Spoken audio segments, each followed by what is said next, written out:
Okay guys, we're almost ready to get started here. A little bit of confusion over the time. Just waiting for some players to join the game, and then we'll switch over and you can see what's happening.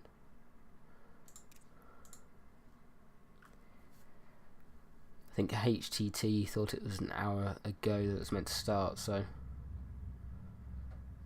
I'm not quite sure why the confusion with the timings there, but I'm going to see if we can give this a shot.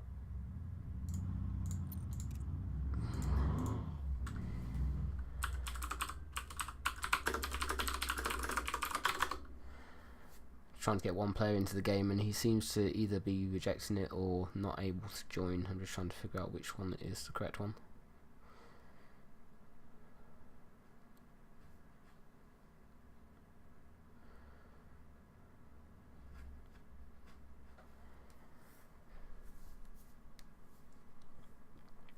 HTT actually a team that have been around for some time now. I remember playing the A team like maybe 2 or 3 years ago, and have continued to grow.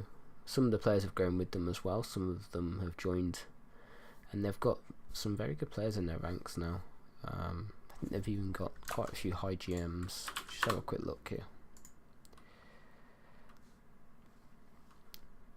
HTT.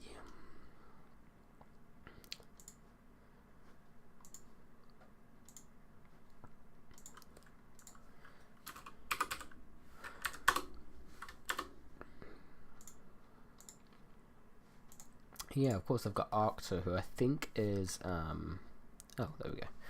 I think he is Polish. I think they've also got No Limit, who's a Zerg player that I'm not that familiar with.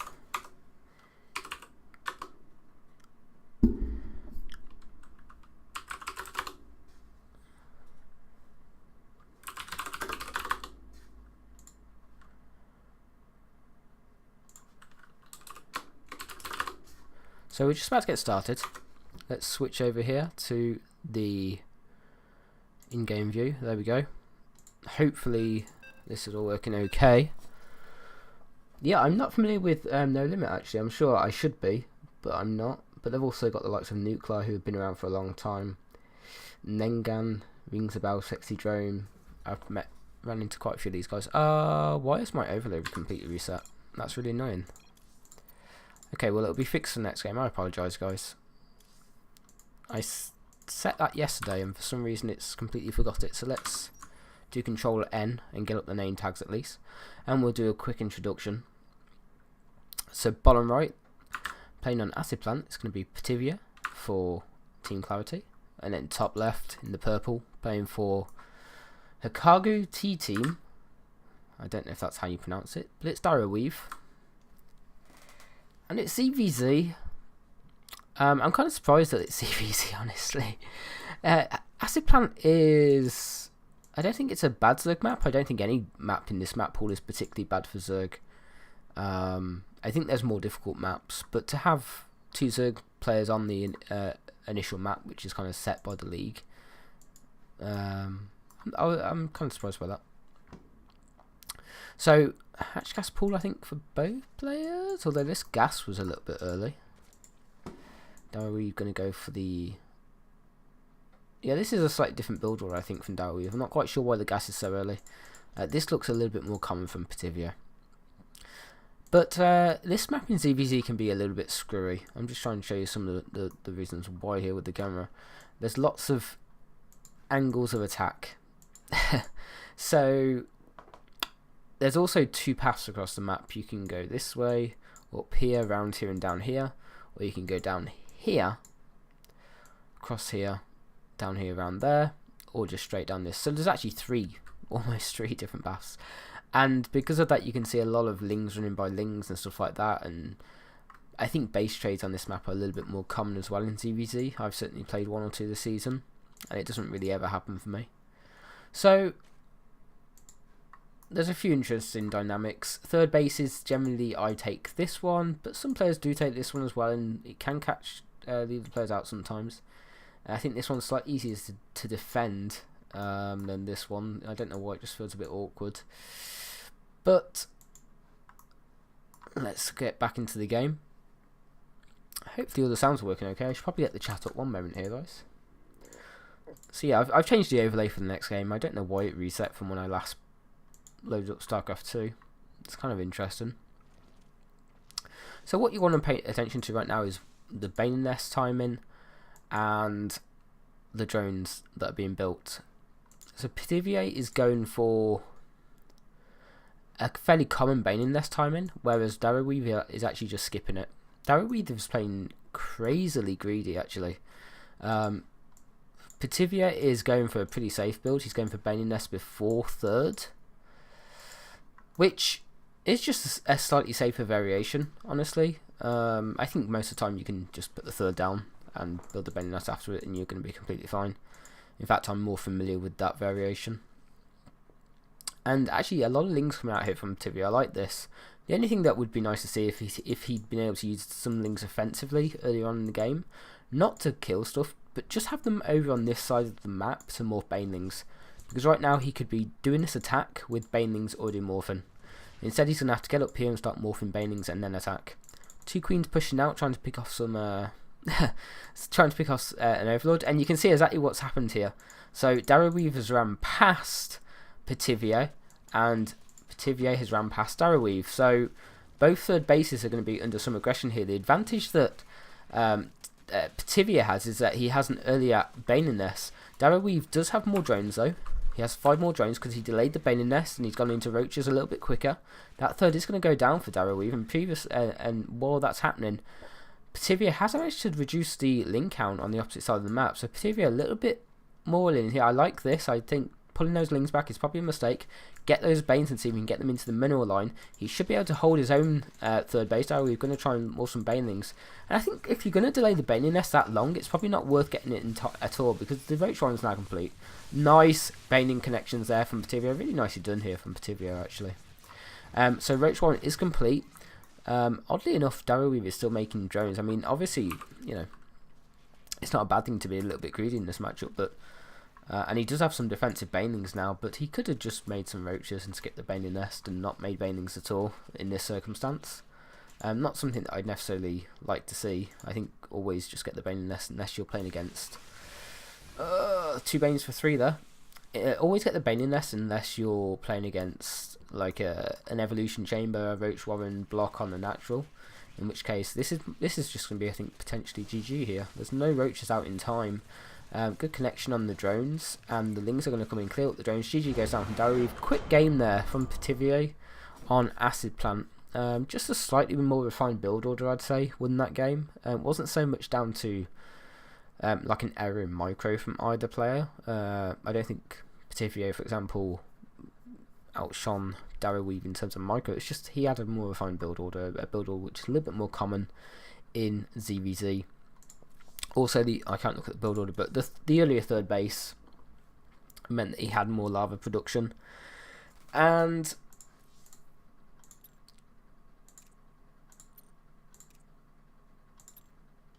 losing the third base, of course, of Darrowweave just kind of escalated from there.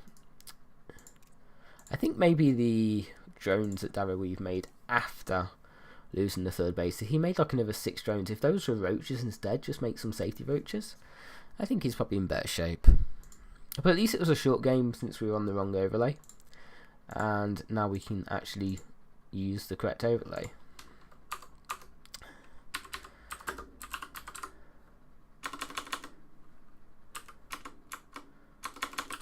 I'm just going to let the stream catch up a little bit here.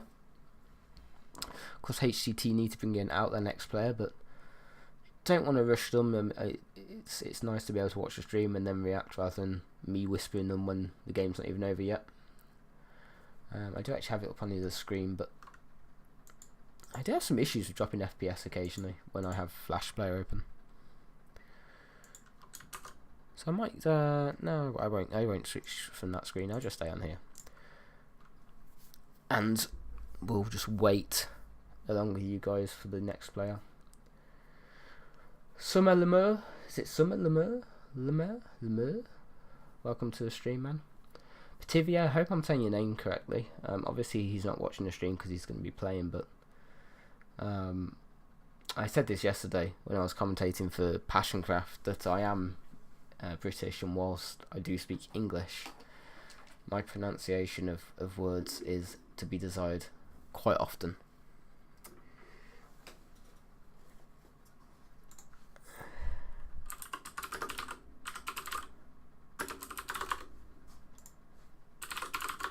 Someone's asking who their next player is, and of course they get the map bit.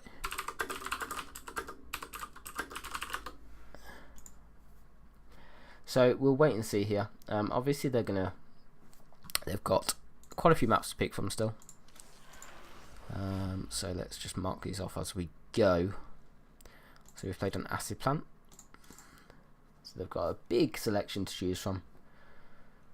Well, the Division 5 game is also going on. I don't know if that's being streamed. Let me see if I can just look at Discord quickly.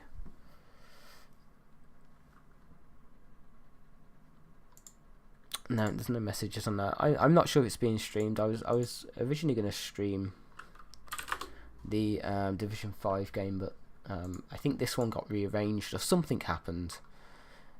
So we're doing the Division 3 game instead.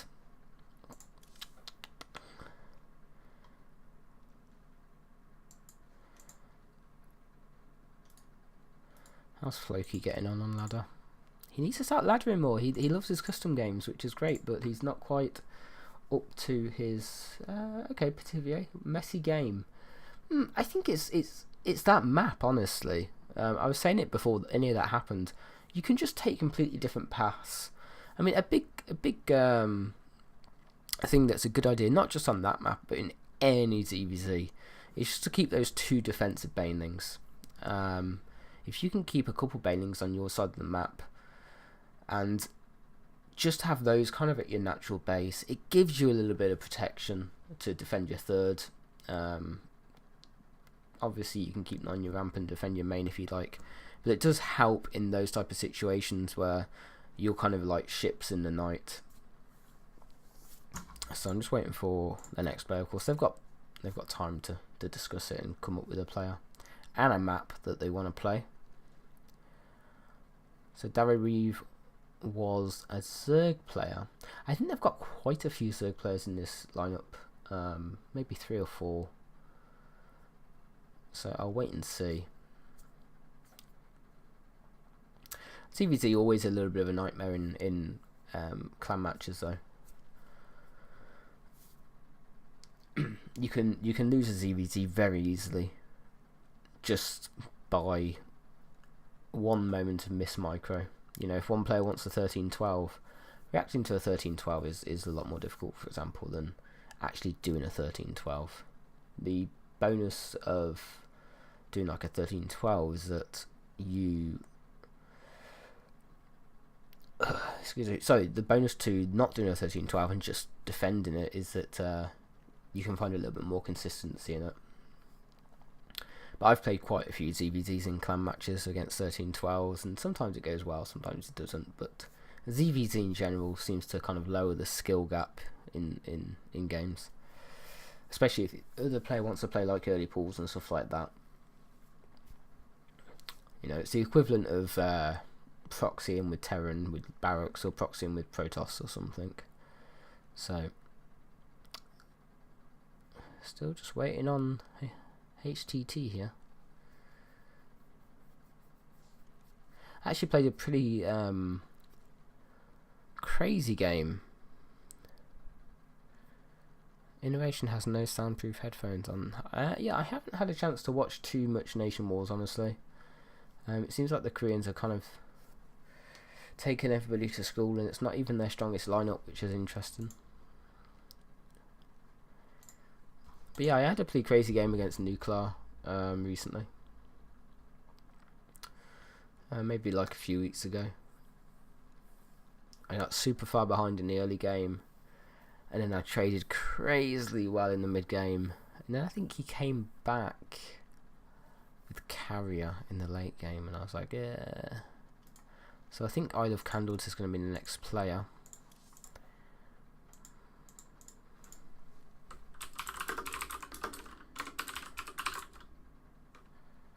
I'm going to wait for them to say something. I don't want to rush them.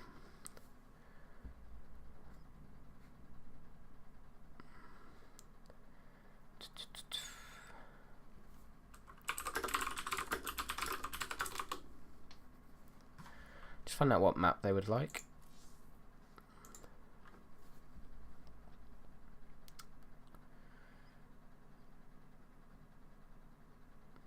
Oh, it's Candies. Is it Candies?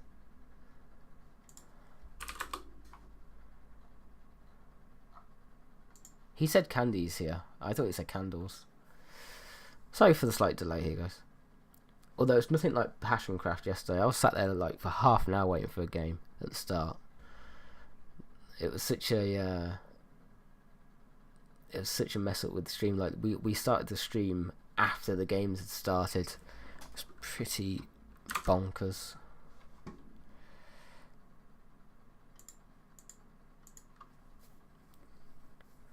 And I think, okay, it's Candies. Okay, I'm just blind. I really dislike the way that it puts you into arcade. That's really annoying whenever you go to custom. I don't quite see the reason for that.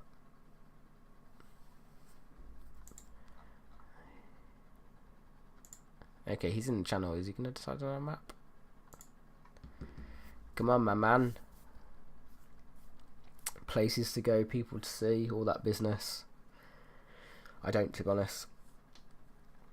I'm just going to go watch TV and go to sleep after this is done.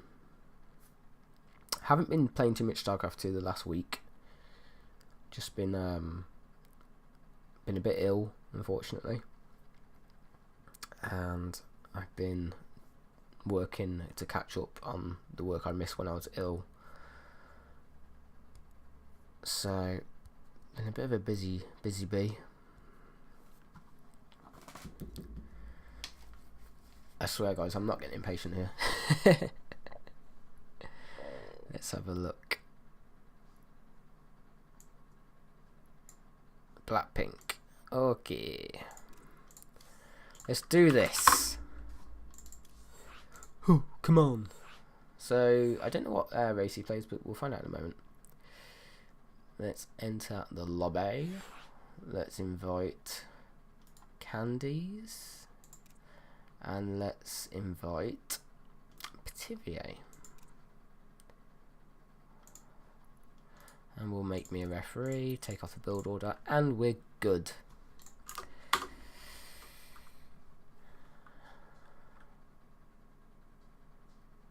Just wait for Petivier to join up here.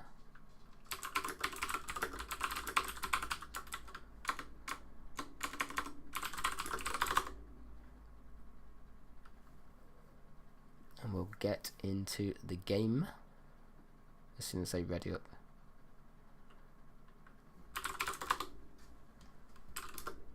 Give them my good luck, have fun, and we're underway. Countdown has begun.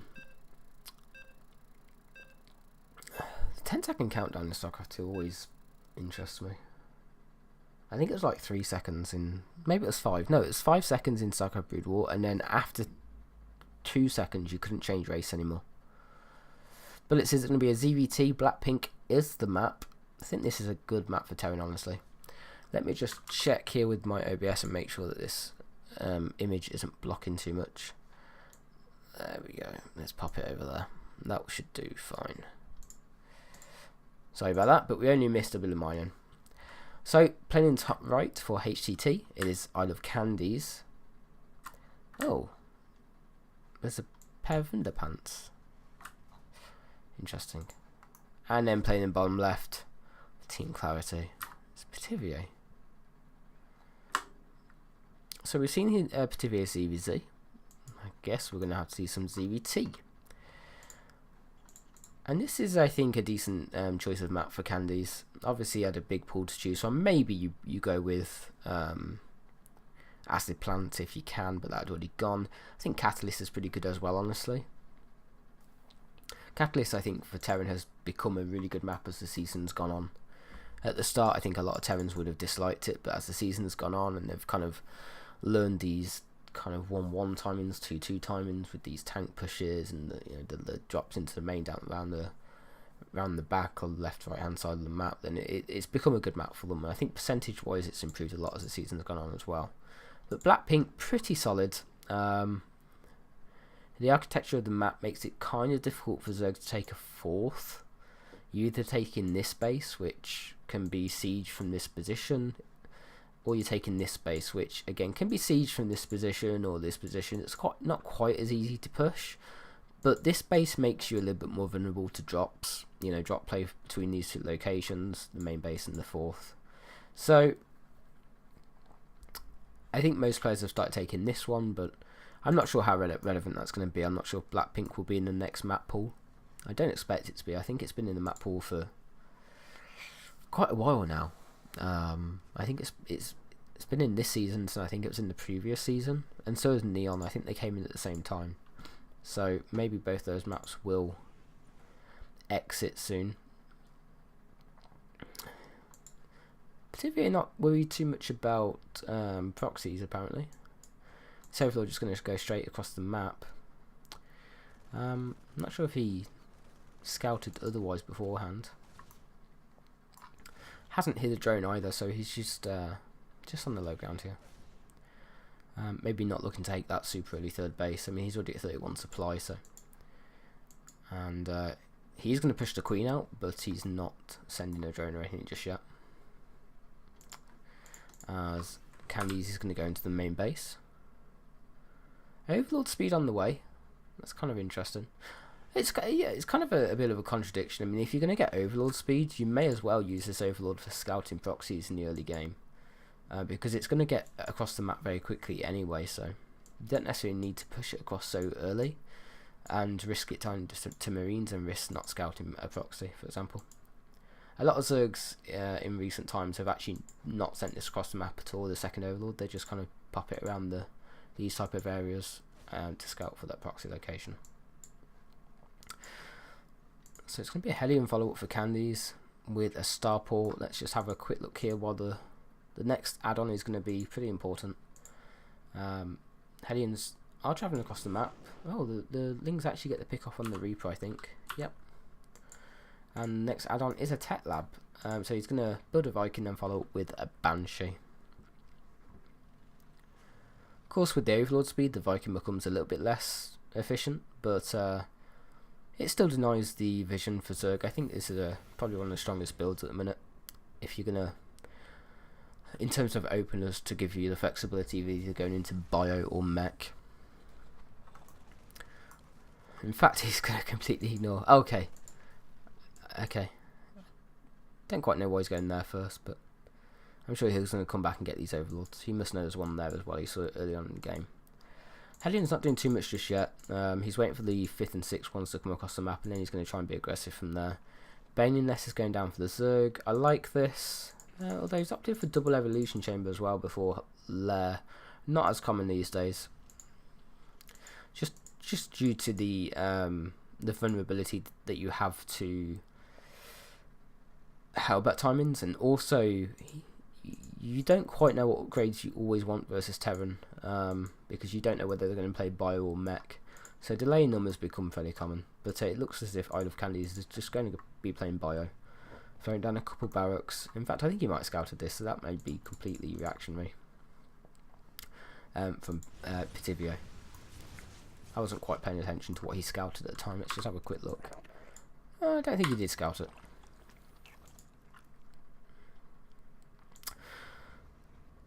So he's switching over the factory to start tank production fairly early. Maybe looking to do some type of timing here. A really tight build, I think, from Candies. This is all going to finish pretty much in time with each other. So he's going to have 1-1, he's going to have Stim, he's going to have maybe a couple tanks out, and he's going to have some Marines out with it. So could be looking at a push coming up with like a double Medivac as well.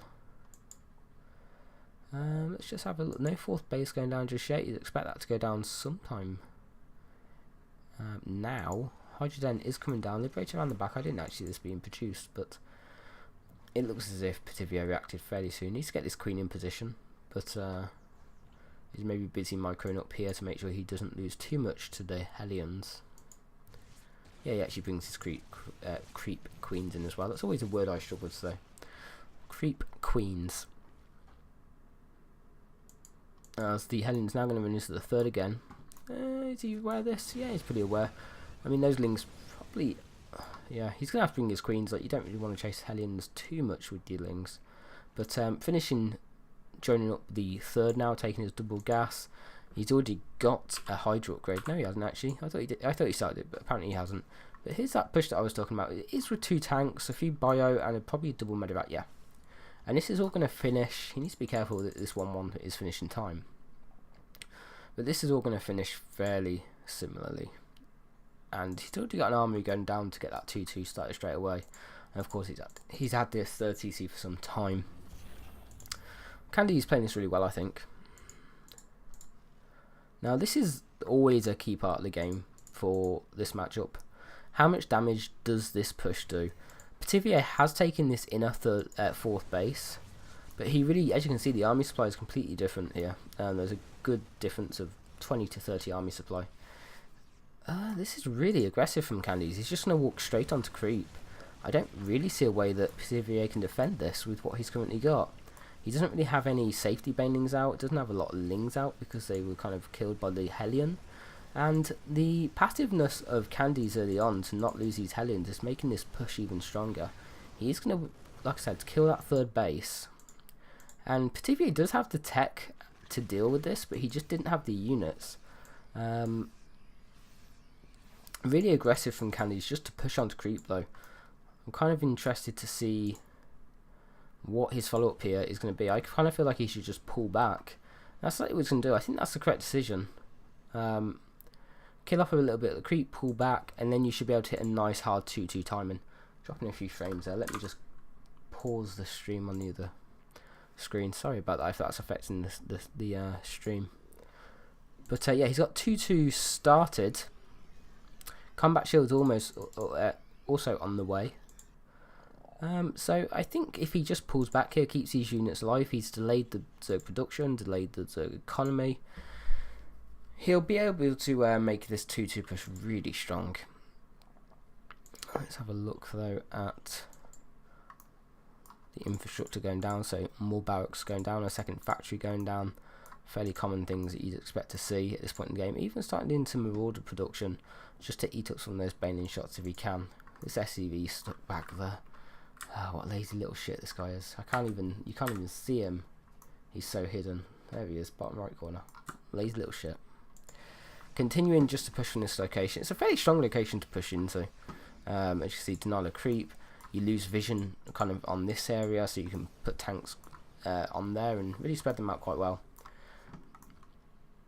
And this fourth base, I mean, I'm calling it a fourth base now because it kind of is, but this fourth base can be under threat again. Good angle of attack here from Petivier.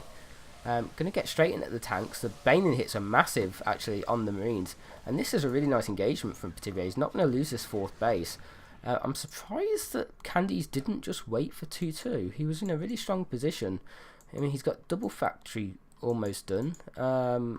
He would have been in a really strong position in terms of his production, his economy. If you just look at income, I mean, he's behind, but why is he behind? Oversaturated here and oversaturated here. Maybe he needs to get that fourth base down just that little bit sooner. He's transferring SCVs now, and he's dropping some mules as well, so that will boost him ahead again. But yeah, I kind of feel like he was in a position where he could have just waited for 2-2. I don't think he did. It's still not finished. So the 2-2 from wait there. Why is Petivier got 3 evolution chambers? How has he already got +2 range and +2 carapace and +2 melee? We're 10 minutes into the game. Did he just really crank those out, or has he got an evolution chamber somewhere that I can't see? That's really interesting. Not that common to get the +2 range, obviously, but because it just delays your tech a little bit, delays your hive and stuff like that. I mean, we're 11 minutes into the game, hive isn't yet complete, so it has delayed his tech, but I mean, he's kind of got away with it, right? So why not? Again, similar push. This is pretty much the identical situation now on this, as on the left side of the map as on the right side of the map. You can use the watchtower to spot increase your vision, and you can push this location really quite hard. It'd be nice again if Pativia could get down this angle, but he didn't clear these rocks, which, okay, engagement here, Ling's going in, Bane's going in, he's having to go off creep. There's only 2 tanks here though. Tanks being picked off fairly quickly by the Lings. Hydras are still there. These are 2-2 Hydras, remember. Yep, they are 2-2 Hydras. And he's going to clear that up pretty handily. Units lost. Quite in favour of Pativia at this moment in time. This planetary is going to be under a bit of threat, maybe? No, he's actually just going to be really reserved. Really, quite a nicely played game by Pativia, I think. Some kind of differences to the usual side you'd see in terms of still going for the evolution chain before lair and stuff like that, especially versus Hellion. But by and large, he's got away with all that. You know, he lost the 3rd base, but he already had the 4th base building and was able to then hold this base later on, which I didn't expect him to do. Maybe Candy's kind of position was just... I really wonder what would have happened if he just waited for 2-2 and just built a few more tanks. I kind of wonder. Because obviously that engagement was really poor for him. I mean, he was on creep the entire time, and dodging banelings on creep is difficult. But if he has a bigger tank line, again, I'm dropping a few frames down. I'm not quite sure why that is happening, but hopefully it'll clear up. Hopefully this stream isn't too bad. Ghost Academy is out. I don't see any Ghost in production. I don't see any Ghost made, so he hasn't started that yet. And again, he's going to push down this right hand side. This is a big force. This is a lot of tanks. There aren't any Vipers out, as far as I'm aware, but there is 4 Ultras out. Okay, those Banelings are really clumped, but he wasn't quite able to get the targeted firing on them. Ultras coming from the left-hand side. And yeah, he's going to clear this up. There's just so much Zerg at this point in time. I mean, you can split as much as you want, but if there's 4 Ultras, that many Banelings, that many Hydralisks, with that good an upgrade situation, it's going to be difficult. Liberators, I think, is a good choice, but you almost would have wanted them with that engagement. Tanks on the low ground here should... I think he's going to hold this. I don't think he's lost the game here. The repair on the planetary is going to be pretty massive, although 24 SCVs have gone down here. And that tank is doing heroic work. 3 kills though, maybe, oh, maybe not. Looked like it was doing a lot more than that. And that planetary actually goes down. No, GG goes down, so Pativia is going to take it. Really well played from Pativia. I think Candy's up to about like 7 or 8 minutes in the game was really solid. His build order was spot on. He made good decisions, and then just that push before 2-2 was complete. I think snowballed in the game. So I think that was when the hatch died, and then I think that was when the 2-2 hadn't finished, and he just never quite recovered. I mean, you can see the army value there is pretty similar, but the upgrade situation with Pativia was so strong. He had Ultras out by that point, so just wasn't quite able to recover from that bad engagement. Pativia really shooting up in drones as well during that period. I think that was after the... So that happened just after 9 minutes, that poor engagement. No, it actually happened during it. Wow. He squeezed in a lot of drones during that period and then was able to defend that engagement, and was just in a really great spot from there. Upgrade spending was excellent for Pativia because of the early double evolution chamber. So Pativia carries on into this match. I'm just going to give them a second here. I'm going to switch to the other screen, put a bit of music on, go get a drink. Hopefully you guys are enjoying the cast. Pativia tearing it up so far. Not really finding... Don't really have any music to put on, so I'll just type in gaming music. Here we go. God, this all sounds so horrific. Let's just do that, and I'll see you guys soon.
Okay, and we're back. We've got another ZVT on Backwater this time. The Bomb is going to be playing for HTT, and let's quickly introduce them. Playing in top right, top left, rather. It's The Bomb. And then bottom right, playing for Team Clarity. It's Pativia. Really impressive performance so far from Pativia. It's kind of interesting that The Bomb's gone for a similarly macro-orientated map. We haven't seen a lot of cheeses today. Played a match for last weekend, was it? And it's pretty much cheeses every game. And we really haven't seen that. I mean, you can look at ZVZ and say, you know, it's a bit cheesy, but to be honest, it's just what happened was completely standard. Ling Bane pressure is going to happen in pretty much every ZVZ. And Pativia was able to defeat Darrowweave with that pressure. It wasn't necessarily an all-in at all, it was just how the matchup flows. And if one person takes maybe too many bad trades or gets caught out of position or doesn't quite have that rigid build order, that can happen. I don't think I have game sounds. Why do I have such slow game sounds here? Let me turn this up a bit for you guys. Sound effects? I'll leave that there, I'll just turn this up. Hopefully that's not too loud. And we'll try and see. Let me know if it gets a bit too loud compared to my voice or something. But I really couldn't hear any game sounds, so I thought I'd just boost up slightly. He doesn't say anything. Should he be saying something? He should be saying something, right? Response sounds is 100. Maybe it's because I'm not the actual player. Maybe it's just because I'm the observer. I was going to say that hatch. Oh no, it's actually completely standard. Okay, I thought he'd gone pool hatch, which would have been a nice variant, but not going to be the case. I really like. This is a little tip for Zerglers, by the way, on this map. If you're playing Zerglers Terran, if you're in these positions, an early speedling pool build is pretty good. And it's for this exact reason. This reactor is in the wall. And you can't repair a reactor. So if you get Lings here to attack this, you'll be able to kill it and you'll have access to the main base. It's a nice cheesy way of winning a ZVT on this map nice and quickly. Actually beat Term with it in Passioncraft. Term is a very good player. But he just straight up died to a 14-14 because of this issue. Again, the overlords across the map getting good vision. It's going to be a fairly identical build order from Tivier. Again with the overlord speed. I don't dislike the overlord speed at all. I think it's purely down to player preference. I don't think it makes that much of a difference outside of nice spore crawler build there. But I don't think it makes that much of a difference outside of maybe the top echelons of the game. In fact, Dark gets overlord speed, or used to get overlord speed a lot, so even at that level I think it's not bad. I just often found myself, I got it for a long time, and I often found myself actually just sacking too many overlords. For some reason I just wasn't as careful with them. I was like, yeah, I'll just run them through there, it'll be fine, and then they died, and I was like, ah! So I actually stopped doing that. It's going to be a 2-1-1 from the Bomb. And going to be perfectly scouted from Petivier. So, let's see what his response was. I mean, his response in the last game versus the Hellion was still to build evolution chambers. And it doesn't surprise me that his response this game is the double evolution chamber as well. Interesting that he goes for the Baning Nest before there as well.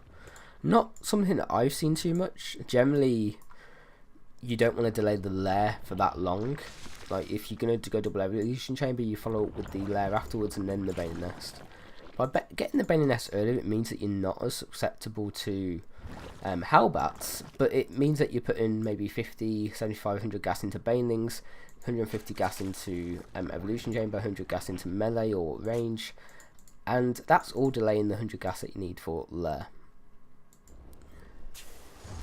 So, where are the Marines? There they are. Okay. Third base going down. And there's actually a gap in that wall. I don't think that's intended, but easily fixed.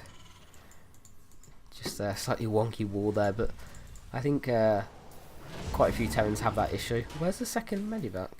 Oh, wait there. Okay, he didn't build the second medivac. Obviously a slight mistake there, but he's going to go with a single one, which I think is still fine. Or he might just delay it completely and just go with 3 medivacs, which I think is pretty much okay. Like, obviously this is a slight mistake and he's going to be annoyed at himself right now, but it's not the end of the world. He just needs to make sure that this single medivac does not die.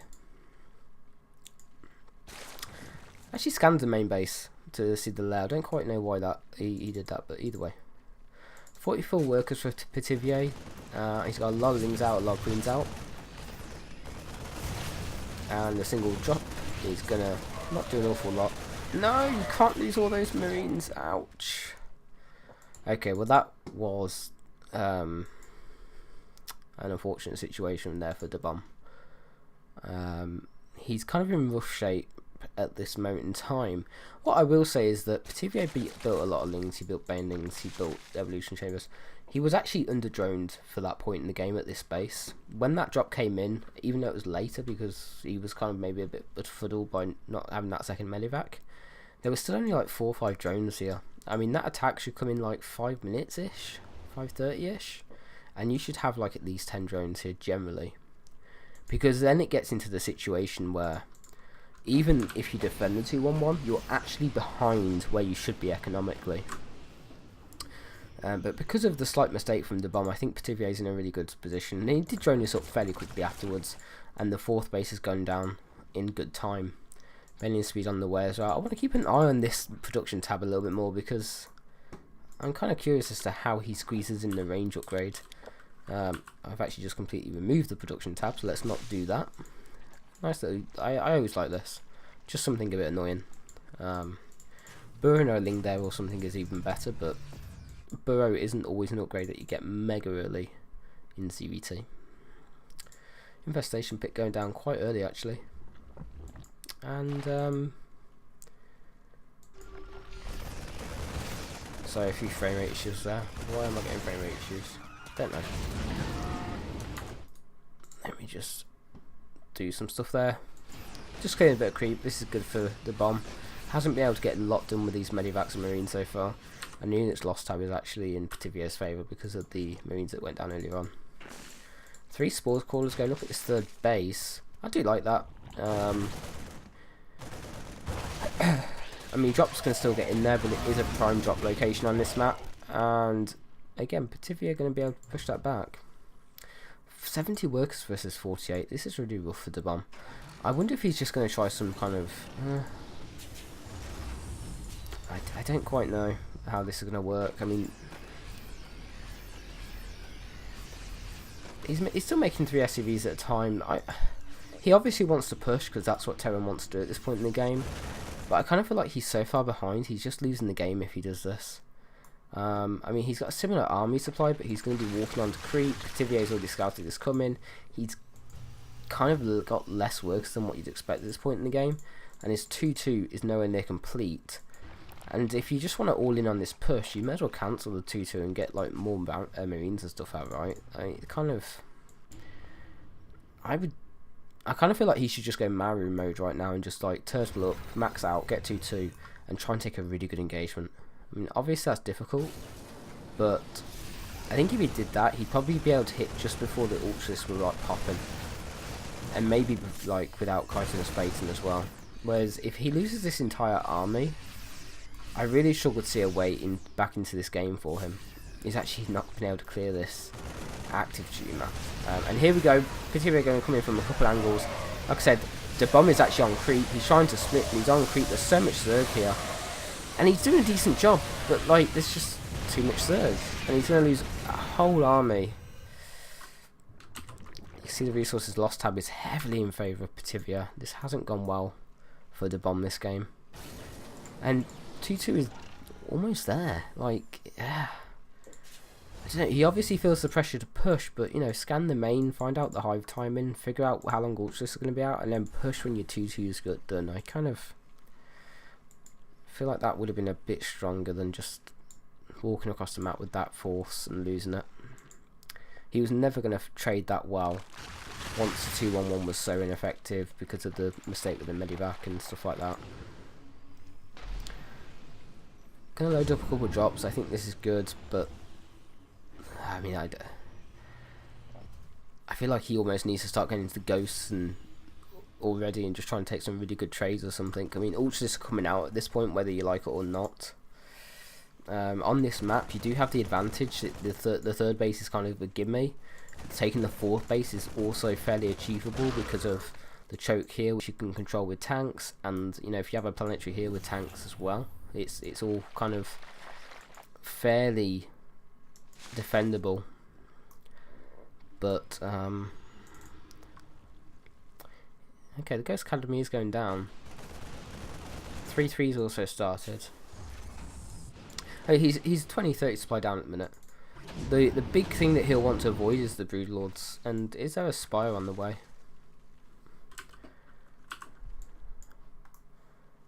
No, I don't see a Spire. So until Broodlords are out, the bomb shouldn't die, I don't think. But this could be a little bit tough, especially since he's actually trying to secure his fourth base at the same time as Petivier is moving across the map. I don't think this is a good angle for Petivier, honestly, but yeah, this is not a great angle. All the Banelings should die before really having good connections. The Hydras are going to be able to kill his fourth base, I think, and he is going to focus that down, but he's losing a lot of value here.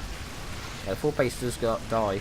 There is still 2 medivacs across the other side of the map, but they're not going to get a lot done. TVA immediately makes 96 Zerglings. Oh my days. But yeah, good engagement there for the bomb. Like I said, this is kind of an awkward situation, an awkward angle rather to attack into, just because of the layers of tanks that you can get and the relatively small choke that they're going through from either direction, honestly. But Petivier in such a strong economic position. 72 drones, he's got 96 Zerglings built at the time, he's got 4 Ultras popping out.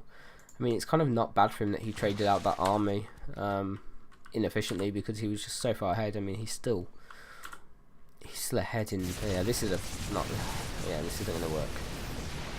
This is just not going to work. I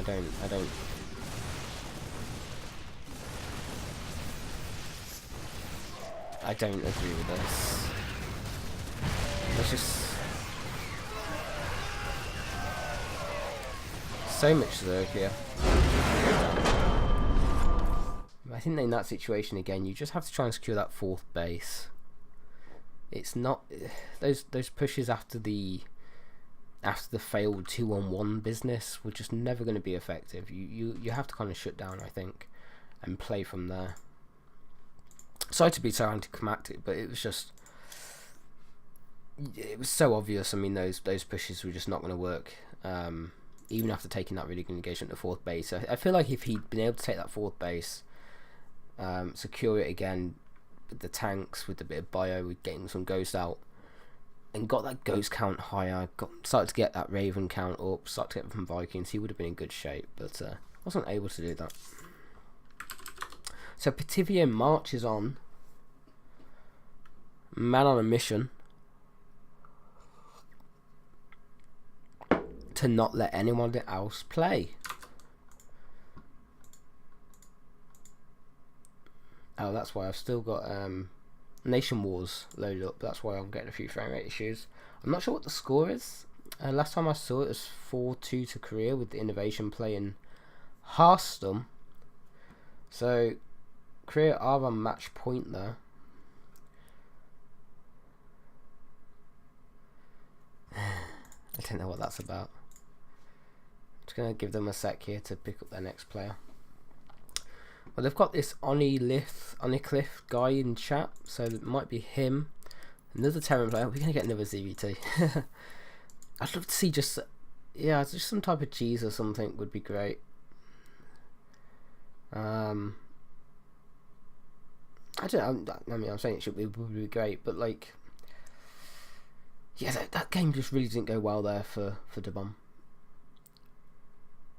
Looks like Hearthstone did defeat Innovation.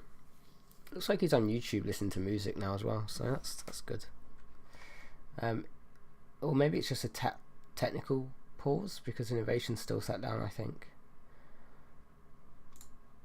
Wait for the stream to catch up here. I know you guys are so keen to watch this rather than Nation Wars, so this is like picture in picture. I feel like Jeff Stelling.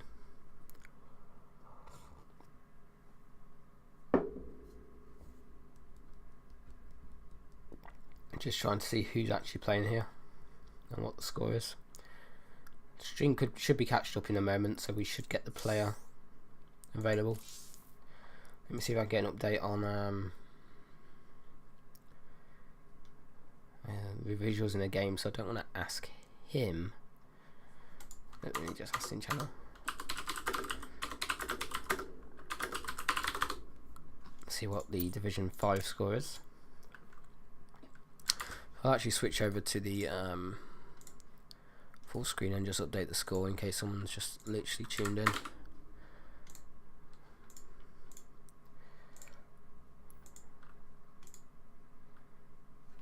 So yeah, it's Hearthstone against Barcode Terran.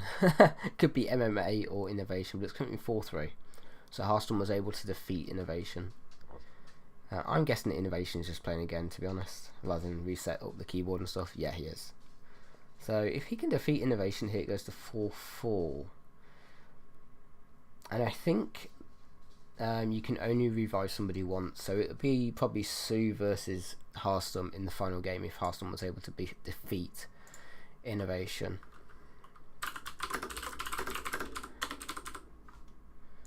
I'm just going to ask here quickly in channel.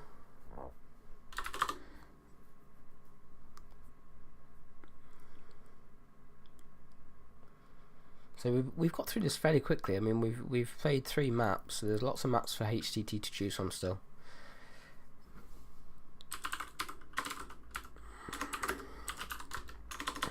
I can't type anymore. So it is going to be the Onicliffe, I'll call him Onicliffe. So it is a Terran player, and he's going to have to make a choice on map here.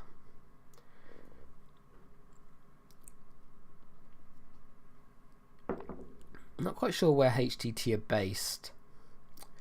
I think Nuclear's Ukrainian, but I could be wrong about that. Yeah, he's Ukrainian, so maybe they're a Ukrainian-based team. Create with mod WCS. There we go. And we'll be going into the game soon. Actually, only number 14 in Ukraine. That's surprising to me. I didn't think the Ukrainian scene was quite that strong. But oh, actually, yeah, you've got Zippy the Fly, who's a good player. Onicliffe, invite to game, and Petivier, invite to game. Bly, Cass, Hellraiser, we all know. Minato, we know. Dimaga, we of course know. Yeah, they actually do have a lot of players now thinking about it. It's a very strong scene.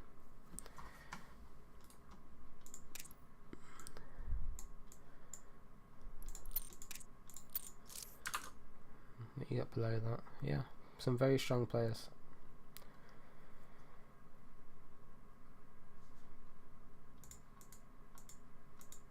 Okay, let's turn off some of this other stuff so I'm not worried about dropping frames, and we'll continue on.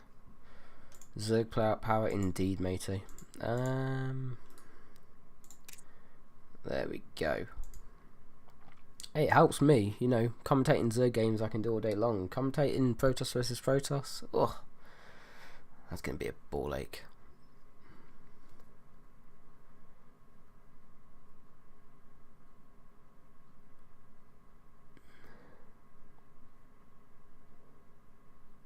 Apparently Petivier didn't fight with the Banelings at the end. I'm not sure which game there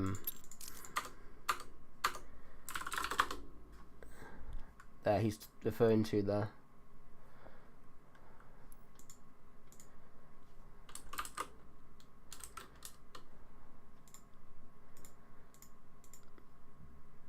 I didn't quite spot it, but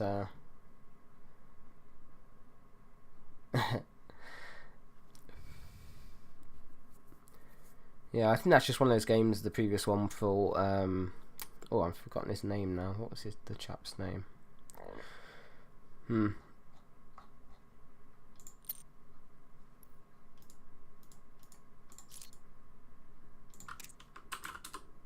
Okay, we're ready. We're underway here, guys. Just gonna try and find that chap's name quickly. Is it DeBomb? Yeah, DeBomb. Yeah, I think that's just one of those games where it's like everything goes wrong. It's just a little bit unfortunate, but it happens. I mean, I think there was like 10 seconds where he went to do the 2-on-1. He's like, "Where's my other medevac?" So that's really unfortunate. Hopefully, though, we'll see Untitled execute whatever he's going to do here perfectly and give us a good game. So I should probably have put on the old best of and the score, so I've been a bit lazy with that. And the GLHF goes down from both players, always nice to see. So Untitled, where's that? Let's see if he's good. Okay. Untitled, Eastwatch, interesting. Let's introduce the players quickly. Playing in the green, playing in Terran, it's Untitled for HTT. And in the top right, playing for Team Clarity, in the blue, it's Petivio. I actually vetoed. I played Eastwatch at the start of the season, and I really hated it. And for a long time, I thought this map is just impossible. I still think it's pretty impossible, but I don't really consider it any worse for Zerg, for example, as a Zerg player, than something like Blackpink. Like it's a tough map. It's especially tough to get the 4th base, as is the case with a lot of maps this season. You know, if you take this one, which I think is the easiest one to take and defend, you have to deal with this kind of ledge here, this kind of ledge here. If you take the gold, you have to deal with tanks potentially from this location, and the bushes here. And this one I've seen quite a few Zergs take, and I think this one's quite a good one to take as well. So I kind of bounce between these two, depending on the composition I'm playing, the composition that they're playing, and stuff like that. Petivio looks like he's doing pretty much just the same opening. He's got this opening pretty nailed down. And just a Reaper expand from Untitled.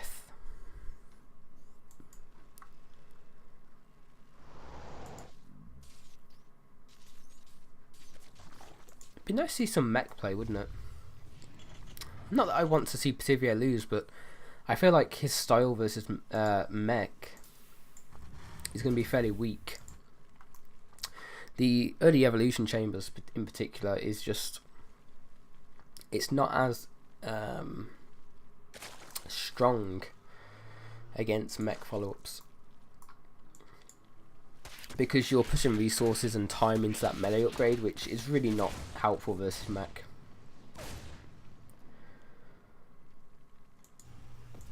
Of course, I'm sure he knows his reactions, you know, when players are figuring out their build orders and they're figuring out what time do I get this, what time do I get that, what's my reaction if I'm playing versus this, that. You know, it's just something that you all figure out, and you'll all have your own reactions. I think quite often players get a little bit too obsessed with, let's copy this guy's build order, and they don't quite understand the decisions he's making behind it. Generally with top players,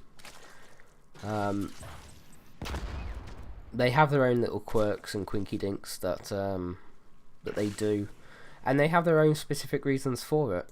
And if you don't understand those reasons, you can't make the adjustments that they potentially make versus different openings and compositions.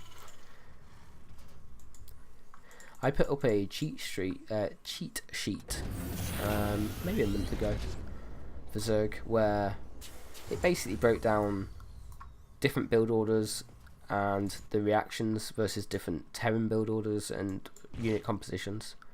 And it kind of just, rather than having to think, the less you can think in a game of StarCraft, the better.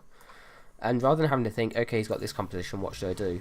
It's just like an automatic process. It's like, okay, he's got this composition, I should now do X, Y, Z. So, all fairly usual. And the evolution chamber is coming down again from Tivio. So it's going to be a more standard. Okay. Okay. It is going to be a more standard, more current meta opening here from Onicliffe with the Hellions. I wonder if he's going to. It'd be nice if he could clear that Overlord and then cancel the stim. I'd really be interested to see if he chooses to do that. I think that would be really cool. Cancel the stim. Lift the starport, make your Banshee, and then go into mech. Oh no, but he even sees the barracks down here, so Pativia again knows it's going to be bio this game. Third TC going down. Generally, you see that in the wall. I thought he already built a bunker. I thought he built a bunker already. Did he salvage the bunker? Huh. I think he did because he's got more lost resources than just a Reaper. It's kind of interesting. I'm not quite sure why he salvaged it and then rebuilt a bunker. I don't really think you need this bunker either, to be honest. The big advantage that you have with Hellion is that you kind of gain map control. Hellions, of course, do very well against Lings off creep. You can kite them for long periods of time, trade really efficiently, get the Hellions into tight spaces, and yeah, you're just going to be in a strong position. Looks like it's going to be a high tank count quite quickly, and already into double medivac production. I mean, he doesn't have a lot of Marines out, so there's 2 engineering bays. Yeah, I don't know. I'm not sure about this build order, honestly, from Onicliffe. You know, it just feels like, why do you want these double medivacs if you've only got 6 Marines? I don't know. He didn't just lose those Hellion, did he? No, where are they? Okay, well these need to be a little bit more active in denying creep and scouting. I mean, they should really be round here right now, or round here, or round here. Pativia are going to try and run some links across the map. I quite like this. I mean, if your opponent isn't being aggressive or active on your side of the map, there's no reason why you can't. Okay, he's not going to do that. He's just pulling around to the fort. But I think it would have been good to. He would have been able to get some links in here, just get a bit of scouting intel here. There really isn't a lot of Marines coming out. Where are the Marines? There's a lot of infrastructure going up. There's 4 medivacs out, but there isn't a lot of Marines.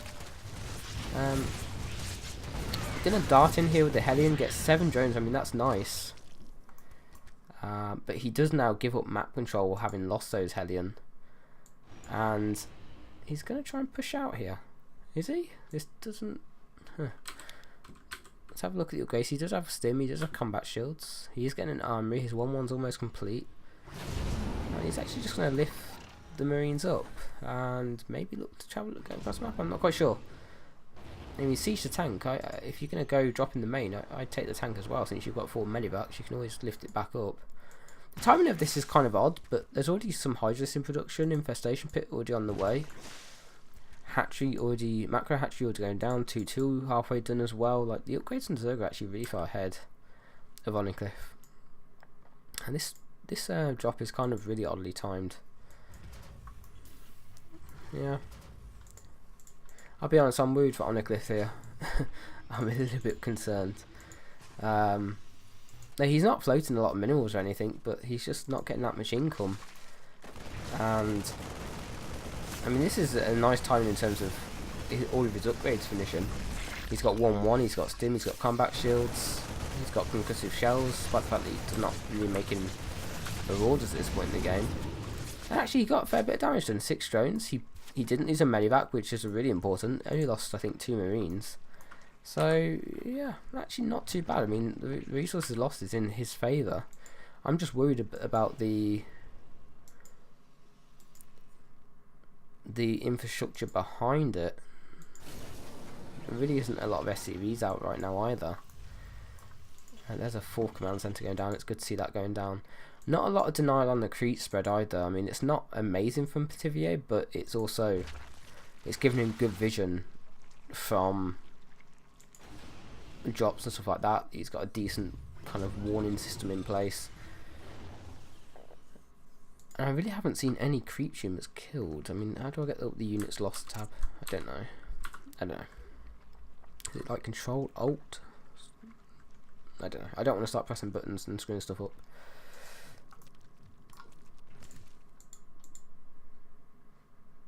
It's a fairly defensive game from this moment in time. But Tibia doesn't really want to move out anyway until Ultras or Hive Tech is in full swing. And the damage from Onicliffe hasn't really occurred. Did he just bolt some banelings on that rock? I think he did. Yeah, I fairly certainly did. That's unfortunate. Just something that can happen. I heard them die, but I didn't see them die. But I think that is what happened. Oh, wait there. He doesn't have baning speed. He forgot the baning speed. It's probably not going to make that much of a difference, honestly. But it is kind of important that he notices at some point its effect. There we go. So he has baning speed on now. I just forgot that for a moment. So it's a bit of an issue, but he probably wasn't looking to be that aggressive anytime soon. Lots of Hydras in the composition. This is a situation where I almost think it's good to go range first. If you've got this many Hydras, like I see Snoop go range first when he makes this many Hydras. The Ling Baneling count really isn't that great, so having +1 melee, +3 melee probably isn't as important. I almost feel like if I was Pativia in this situation, I'd throw down a 3rd Evo. What I will say about Onicliffe is that while he hasn't been able to be that aggressive, at least he isn't just walking across the map and losing his army. You know, if he can drag this game on a bit, he has the potential to trade very well. I'm just looking for any kind of follow-up tech. He's already got Ghost Academy, he's already got Cloak, he's got a nuke queued up. And I can see a Ghost coming out for the first time. Let's have a look at this. Yo, Ursus, my man. How you doing? So I'm on a bit of a delay here, so you're hearing this 2 minutes in the future from now. But welcome. Just having a look at a match here between Team Clarity and HTT. This is a big army. Baning speed now complete. 4th base I think got cancelled from Onicliffe. He doesn't have an in-base 4th. Yeah, he actually just lifted it. I don't... okay. I mean, I generally see this 4th base get taken from Terran. It's just that it's quite difficult to attack into. So I think that's probably a wiser choice if he can do that. Pativia smartly killing the rocks. Rocks in general are a Zerg's worst friend. Again, Ultra's Cavern on the way. Nuke is almost complete. He does only have 1 Ghost. Pativia is setting up a big surround here. I mean, he's got so many minerals and gas, he can kind of afford. Okay, that's not the best way to use a nuke. Okay, this isn't going to go well, I think, for Onicliffe. Should be coming in from the south as well, but Pativia actually didn't realise that the rocks were down, so... okay. Yeah, he didn't actually realise the rocks were down, so all of his units, he probably A-clicked here, and all the units down here actually ran back around here. So he only engaged with half his army. On the side of the map, this drop going on is kind of annoying, but this does clear some supply for Pativia to make some Ultralists. He had 90 Lings in production as well. I don't think that... that Medivac is going to get into the main base. That's interesting. And yeah, making some banings here. Where did that Medivac just go? Did it die? Must have died, I guess, to the Queens or something. So again, Pativia able to just remax really quickly. Did use some of his bank, but he's up to 71 workers. Probably should take a couple more bases. And Onicliffe, I mean, what are you going to do with the nukes, my man? Does he have any more nukes? He's making another one. I think they show in the units tab, don't they? Or is it the structures tab? They show somewhere. I mean, obviously I can see it there, but I don't quite know. I mean, using the nukes versus Lingbane Hydra is kind of sketchy because it's such a mobile army. Still hasn't been able to secure this 4th base. I don't quite know why he doesn't just land it and make a planetary at this point. Okay, I'm going to try and move out, but he's got a nice tank position. He's got a decent army size here. He's got 3/3 +1 on the tank. If they're going to kind of come in here, this is not... Oh, the tanks are at the front though. The bio at the back here is spread actually quite well, but all the tanks have already died, so a lot of the damage is already gone. Baning's still rolling in, the Ultras are on top of the bio, and it looks like Pativier is going to take this 4-0. Going to get an all kill on HTT. I mean, it's just no answers for the Ultras at this point in the game. I don't think the Ghost actually did anything. I don't think he got any snipes off. And GG goes down 4-0 for Team Clarity. Team Clarity able to take it 4-0. Let me just have a look in command chat, see if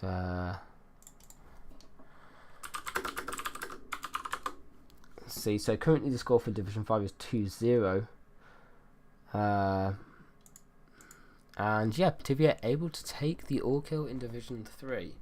So that's puts Team Clarity to 2-1, I think. I'm not quite sure how the season works